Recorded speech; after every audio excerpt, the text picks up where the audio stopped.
I think it's important to realize the challenge of trying to synthesize and do everything that what we're doing. I mean, it's this is almost one of the most perfect storm of difficult stories to sell your editors and sell your readers. I mean, it's a far-reaching, nebulous concept, mired in fuzzy scientific gobbledygook and uncertainties that will take decades to evolve, the kind of thing that is a hard sell to your editors.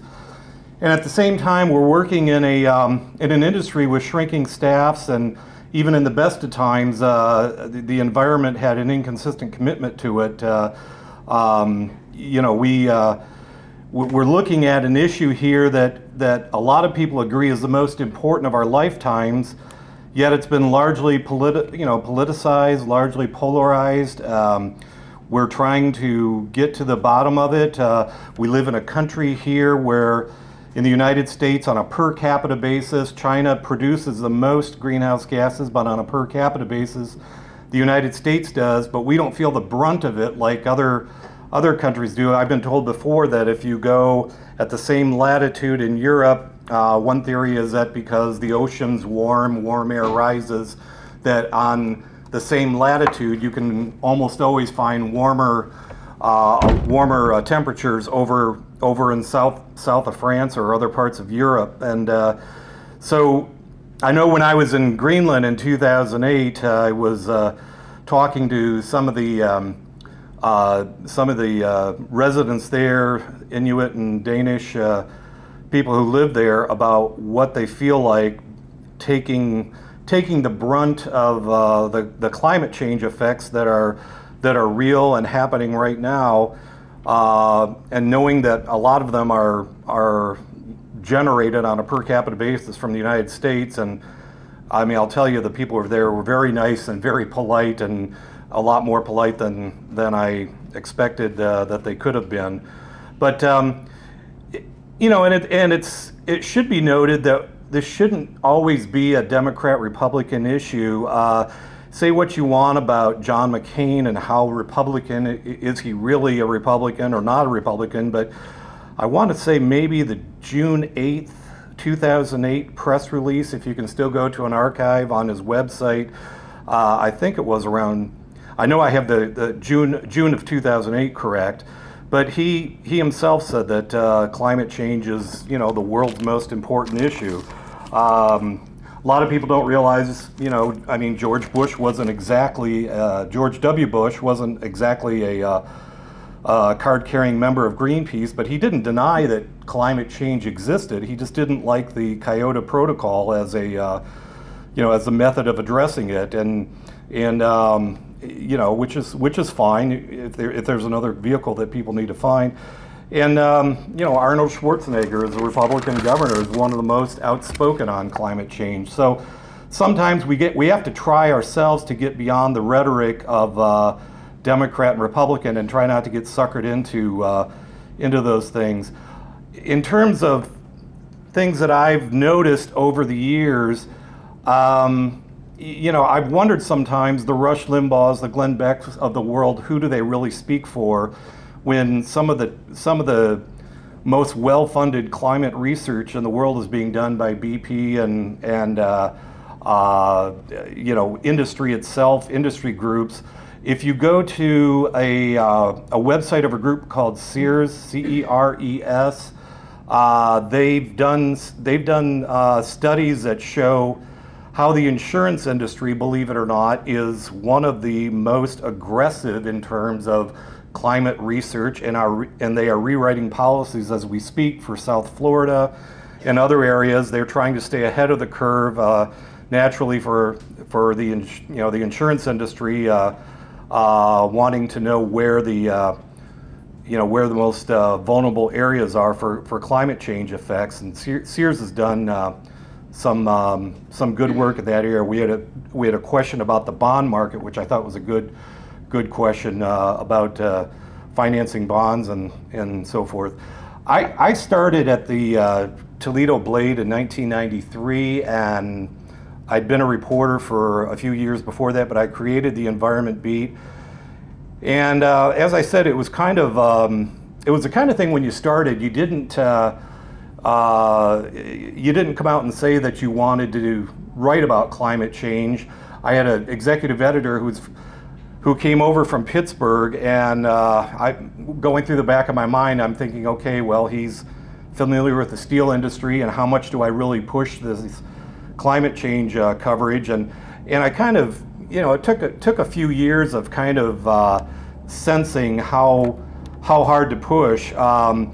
Eventually, though, I mean, I got called into his office and was told I was being sent to Greenland in 2008 by our publisher, and to show you how the world of journalism operates sometimes.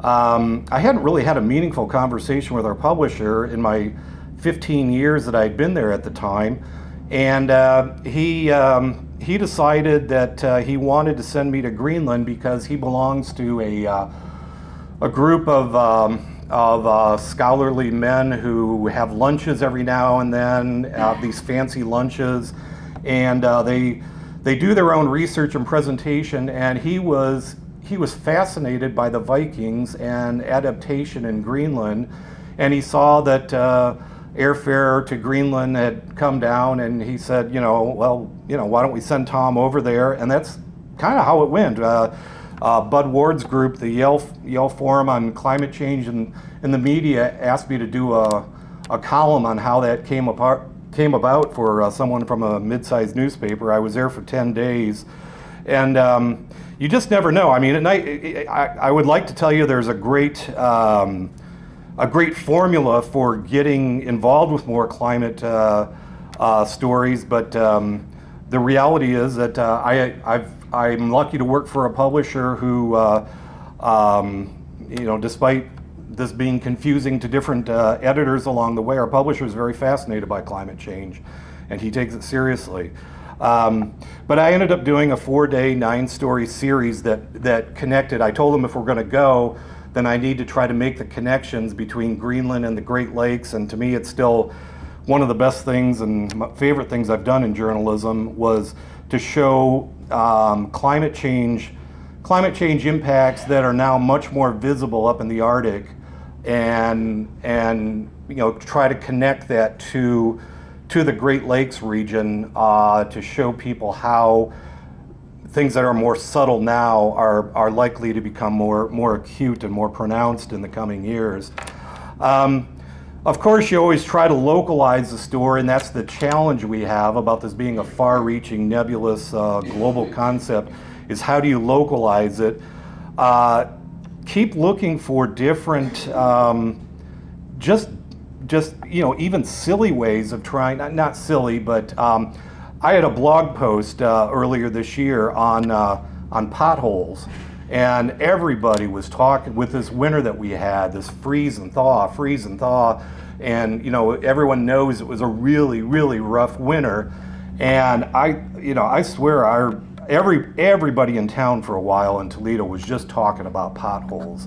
The whole city was peppered by them, and I lo and behold, I never even knew there's I think it's a transportation department, but there's a federal agency in Maine that studies potholes and studies and is focused. They have a whole office there in Maine that looks at cold weather, does cold weather research into roads, and I interviewed, and lo and behold, our local transportation guy who'd been with the city streets and whatever for years, he described Toledo as being in quote-unquote pothole alley. He said, you think of Tornado Alley, we're in pothole alley. He goes, we're in a strip across the country that is not, it's not cold enough for the roads to really stick together the way they should all year, like in northern Minnesota or the Upper Peninsula, but that's also,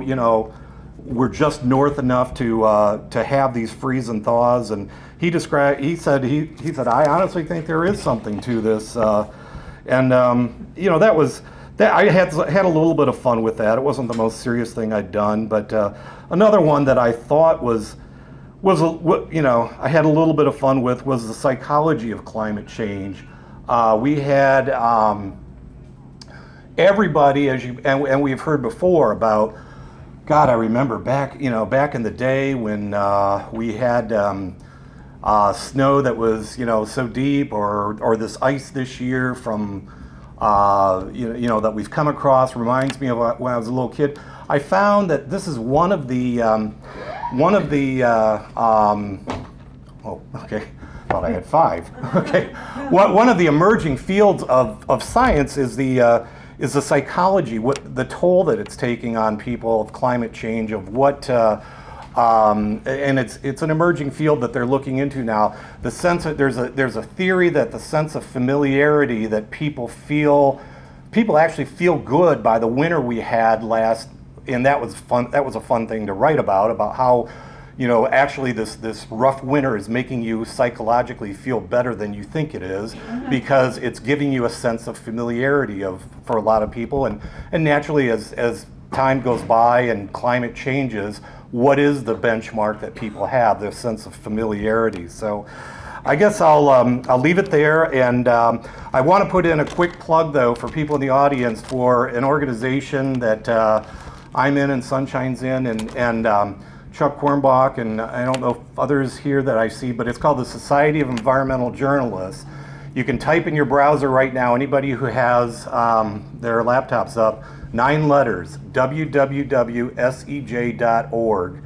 And you'll see what I mean. Whether you decide to become a member or not, it's a fabulous organization for grounding you in science and getting you to learn and network with people and really take your reporting on environmental issues to another level. So, thanks.